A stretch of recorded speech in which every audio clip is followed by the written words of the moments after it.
زه نن تاسو مخکې په دې مختصر نشست کې په موضوع باندې د مسح متعلق څو خبرې بیانول غواړم.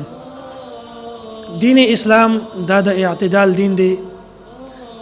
کوم شیز چې شریعت مونږ ته په کوم مقام باندې کوم محل باندې څونه ښودلی دی، مونږ نه د دې نه تجاوز کوو او نه په دې کې کمی کوو. شریعت چې مونږ ته یو شیز ښودلی دی، مونږ بالکل په دغې باندې عمل کوو. په دې موضوع باندې د متکلم اسلام مولانا محمد الیاس ګمن حفظه الله بیان په نیټ باندې تفصیلی موجود دی.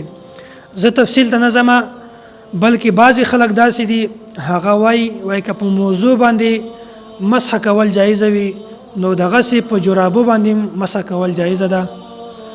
بلکې یو داسې طبقه ده چې هغه یو قدم مخته خبره کوي، وایي که په پښه باندې یو داسې کپړه تاو کې چې هغه بالکل په نام باندې کپړه وي نو په دې باندې مسح کول جایزه ده. نو موږ اهل سنت والجماعت نه د افراط قایل یو او نه د تفرید قایل یو.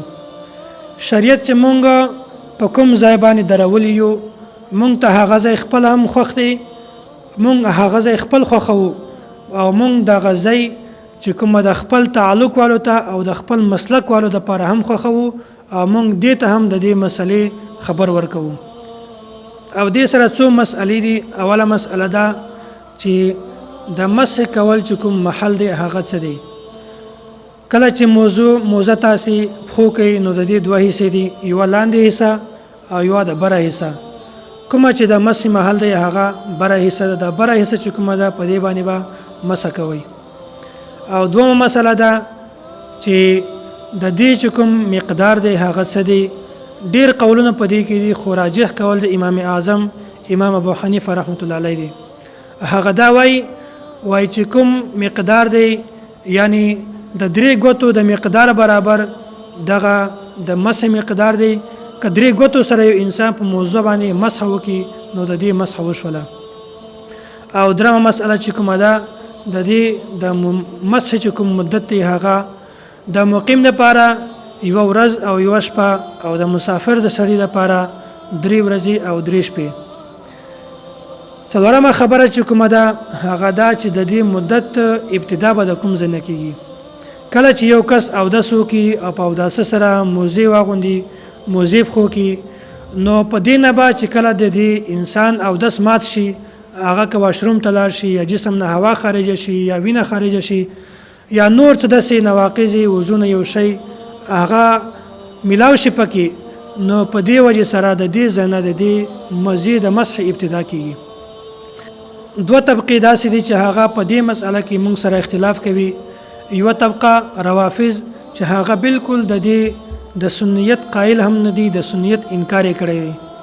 هغه وایي چې بالکل په موضوع باندې په جرابو باندې مسح نشته، بلکې تاسې پښې وینځئ. او بله طبقه چې کومه ده هغه دا دی، وایي چې تاسو په جرابو باندې مسح کولی شي او دې سره سره که یو کس په پښه باندې یوه کپړه تاو کړي په دې باندې هم تاسو مسح کولی شي. اصل خدا خبره ده چې تاسو مانځه دپاره اودس وکئ. نو په احادیث مبارکه کې د مسح دومره زیاته تذکره راغلی ده چې دا احادیث د تواتر درجې ته رسېدلي دي. اصول دا دی که چېرته یو حدیث خبر واحد وي، د دې په ذریعه سره په کتاب الله باندې زیاتی کول جایز نه دي. خو چې کله حدیث د تواتر درجې ته ورسیږي نو د دې په ذریعه سره په کتاب الله باندې زیاتی کول دا جایز دي.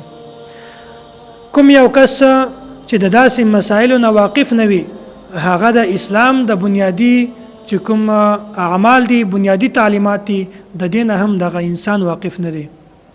حضرت مغیره بن شعبه رضی الله تعالی عنہ دا یو حدیث نقل کوي، و نبی کریم صلی الله علیه و آله وسلم یو ورځ قضای حاجت ته لاړو او زه د هغه سره لاړم، مالاس کې یوه لوټه وه، هغه د اوبو نه ډکه وه. نو نبی کریم صلی الله علیه وسلم چې کله اودس وکړو، کله نبی کریم صلی الله علیه وسلم د قضای حاجت نه واپس شو، نو ما هغه ته اوبه ورکړلې. نبی کریم صلی الله علیه و آله وسلم په هغه باندې اودس وکړو او مسح علی الخفین او په موضوع باندې هم مسح وکړله.